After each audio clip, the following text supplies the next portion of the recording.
it's just a broken club, man. And at this point, it's just piling on. It's piling on. It's trying to polish like dog shit, man. They are. Oh my God.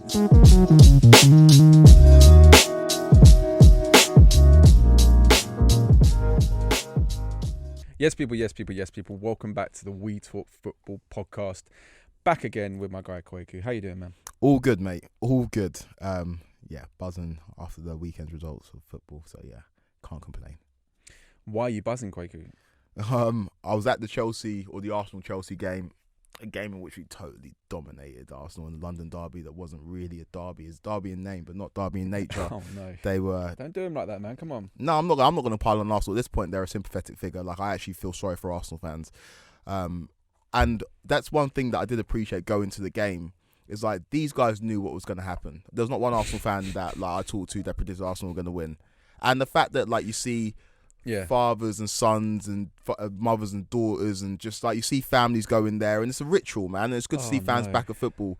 And they knew they were going to get slapped up. It was inevitable. Like that was just what was going to happen. Like when Chelsea scored their early goal, they knew what was going to happen. But they're there because they enjoy football. They enjoy going out with their family, their friends, and watching the team that they love just put on poor performance after poor performance after poor performance. But You're piling on them. No, I rate the endeavour, man. I like at this point, I don't take any joy in ripping Arsenal, and it's almost tiresome because we all know what the deal is. They're not good enough from board level down to the manager, down to the players. So there's not much to talk about Arsenal. I'd rather talk about how good Chelsea were or how good Romelu Lukaku was.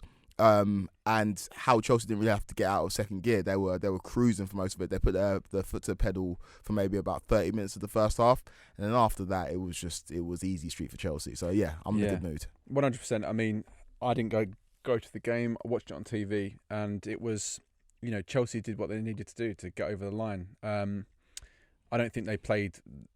I'll expect better performances from Chelsea this year, and they still managed to win 2-0 yesterday. I think everyone on the pitch probably was, worthy of a 7 or above. And if they can do that every week, they'll go very far in the title race, 100%. Especially when you can, bring on players like N'Golo Kante in the latter stages of the game, which is just outrageous, really. But you alluded to it, Lukaku. To quote one of the most dominant men in sports history, Shaquille O'Neal, it was barbecue chicken for Lukaku. Barbecue chicken. It was men against boys. Mari looked like he was out of his depth. He didn't know how to cope with Lukaku, and it was laughable. It was laughable. He just got bullied across the pitch. And the only time he got near Lukaku, he was booked. Yeah. So it was like work. Like you brought up Shaq. It was Shaq like that performance in terms of how he was just posting Mari up and posting Holden up, and they had no response for it. And we saw Mari get booked just out of pure frustration, which took out Lukaku. And yeah, it was a perfect way for him to reintroduce himself as a Chelsea player. And very excited to see how he gets on this season. He's one of my. I'll pick Mo Salah to get Golden Boot this season, but I'll be surprised if Romelu Lukaku doesn't end up on 20 plus Premier League goals because he's just that good. Yeah, well, he looks like a much more well-rounded player. He's definitely developed since he left the Premier League for Inter Milan. And yeah, I know I don't want to pile too much on Arsenal because we went overkill last week, and it was almost like I had a personal vendetta against Arsenal. But you do. As good as Chelsea were, Arsenal didn't help themselves yesterday, and I think a lot of that was largely at Arteta's doorstep. He looked clueless throughout that game yesterday. The team were resoundingly booed off at half time, and then were resoundingly booed off at full time as well. And he came out and said he was unfazed. In 118 seasons, it's never happened before where Arsenal have had no points or no goals after 2 games, and they now face the possibility of going away to City and potentially not winning there. No one expects an Arsenal win there. If they go into the international break with 3 games played, with no goals scored, no points, I think Arteta should be a little bit more than unfazed, is all I'm saying. And I won't go too much into it. I feel like Arsenal were unlucky with the Saka decision in another game that could have been a penalty. And I feel like it would have been a penalty last year, but I feel like with the changing of the rules, referees are given a little bit more leeway in that now. And referee didn't believe it was a penalty. Then on the other side of the coin, they were quite lucky when Rob Holding, lunged for Marcus Alonso, and that went unpunished. So yeah, it was a bad day at the office for for Arsenal in general, but I think Arteta just looks clueless. That Reece James, you were saying that I think he was one of your best players yesterday, but Reece James was given free license down the entire right hand side of the pitch, and I don't think I've ever seen such a bad game from Tierney, a guy that's usually so strong for them. Yeah, that's it. Like, it was just easy street for Chelsea. Reece James scored an absolute banger. He only scores bangers. He had an incredible game. And it was just, there's not even much to add. It was just light work for Chelsea. It was ponderous. Like I said, we didn't have N'Golo Kante playing. Hakim Ziyech recovering from injury, so he only came on in the second half. He had an incredible pre-season. It's going to be very important to Chelsea this season. Like, it wasn't a difficult game. We didn't have to exert too much energy, and now we look forward to playing Liverpool next weekend, which will be a much tougher test. But yeah, Chelsea have started the season how we expect them to start. If you told Chelsea fans we've got Crystal Palace at home and we've got Arsenal away at the beginning of the season, what do you expect? We're expecting 6 points. We scored 5 goals, 6 points, and now we move on to Liverpool. 100%. And just one more thing about Arsenal, thinking about it. Since our last episode, they've obviously gone out and strengthened their side a little bit with Aaron Ramsdale and Martin Odegaard, which now makes them the team that have spent the most in this window. And I look at Arsenal and I don't know what the direction is. I really don't know what's next for Arsenal, if I'm honest. I'm at a point where, I've been at a point for ages where I question Arteta, but to spend the most in a transfer window, and I understand they're not matching the outlays that Chelsea are, like where they're spending a lot on one player. They're spreading the cost, but I don't look at half those signings and think, do you even improve the starting 11 for some of them? So they're a broken club, man, and you just see it. It was just for all to see. Yesterday, we all know that they're filming the Amazon documentary, and this year they're focusing on Arsenal. And the only reason why their owners have been there, who've been absent for years, is because they're filming the documentary. They're a broken club from boardroom to the pitch. And Arteta, like you say, he looks lost, but has he been given the tools to succeed? I'm not too sure. Are the players good enough to wear an Arsenal shirt? I'm not too sure. It's just a broken club, man. And at this point, it's just piling on. It's piling on. It's trying to polish like dog shit, man. They are. Oh my God. They are what they are, man. I do feel sorry for Arsenal fans. They pay the most money in the world in terms of season tickets, and the stadium's lovely and it's shiny, and I had a lovely time at the Emirates. But the football on the pitch is just dross. And can I just say, whatever I've said about Arsenal in the last few weeks, none of that tops. It's trying to polish dog shit, and that's what they are. That's very cutting words there, Craig. You're very cutting words. Yeah. I think that's enough about Arsenal, because we could just talk about them all day long, man. They are almost like the zeitgeist in terms of football. Not zeitgeist, but they're the team that everybody focuses on, because like there is just so much dysfunction there.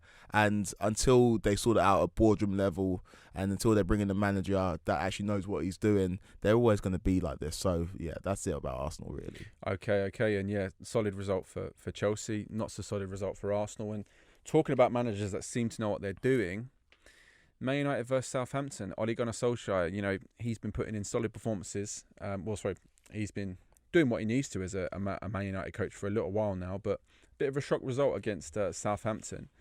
1-1 draw, wasn't expecting that. I was actually expecting a trouncing for Man United because they had such a strong opening game.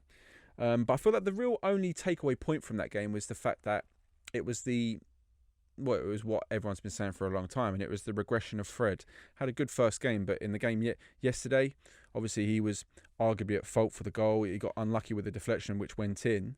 But it does really highlight the problem that Man United are in dire need of high quality, I don't want to say world class, because how many of them are actually about, but they need a high quality option in the heart of their midfield to supplement players like Pogba and Fernandes, because Fernandes didn't have his best game. Pogba did what he could, got an assist for the Greenwood goal, but yeah, they just need someone in there who's a better option than Fred, and then maybe have Fred as a backup when he's not available.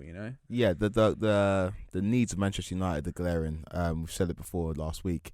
They need a goalkeeper. I don't think the goalkeeper situation has been sorted. De Gea didn't have a bad game yesterday. Actually pulled off a couple of decent saves. And I don't think Dean Henderson's good enough. And in the centre of the park, they need a defensive midfielder that's going to allow Pogba and Fernandes to do what they do best. But like you say, there's not many people out there. There's not many players that fill that void out there. But until Man United address those issues, I don't see them as being title contenders. It was good to see Mason Greenwood score a goal. His second to see. We saw him put a man-of-the-match performance in the first game. well, it's hard to say he was man of the match because Fernandes scored a hat-trick and Pogba got 4 assists, but Greenwood had an incredible first game of the season.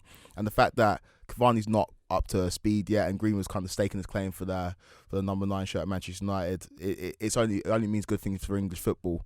But yeah, on Fred and McTominay, we know that they're not good enough. But then who do you go and get for Manchester United? Your boy? I mean, I can't see Declan Rice being available right now, and rumours would suggest that's who Man United want. But if they really want to challenge and they really want, it depends what the ceiling is or what the expectations for Ole Gunnar Solskjaer, are really. Because if he wants to challenge for the title, I do feel like that needs to be addressed. So because if they go out and sign a quality option there, that kind of transforms the side and then puts them on that stage, because they have a very, very strong starting 11 without that CDM position, But if they're going for top 4, I think they're sure on for top 4. I think they'll do okay in the Champions League and then potentially drop out and go into the Europa League. I do see that and I do see them as stronger than last year. But it all comes down to expectations. If they want to win the title, then I think that needs to be addressed. Yeah, no, 100%. You do. If Man United fans are thinking that this is the year that they win the title the first time in, I think it's like 8 years, and they do need to maybe reassess their goals, because yesterday Fred and Matic started the midfield for them, which is just not going to cut it really. No, not really. And so yeah, Manchester United, I feel like you say, they are going to be a top 4 team, and I picked them to finish second. So I do believe they could be there or thereabouts. But until they address those issues and until they ingratiate Jadon Sancho and Varane in this team, because we haven't seen Sancho start for them yet.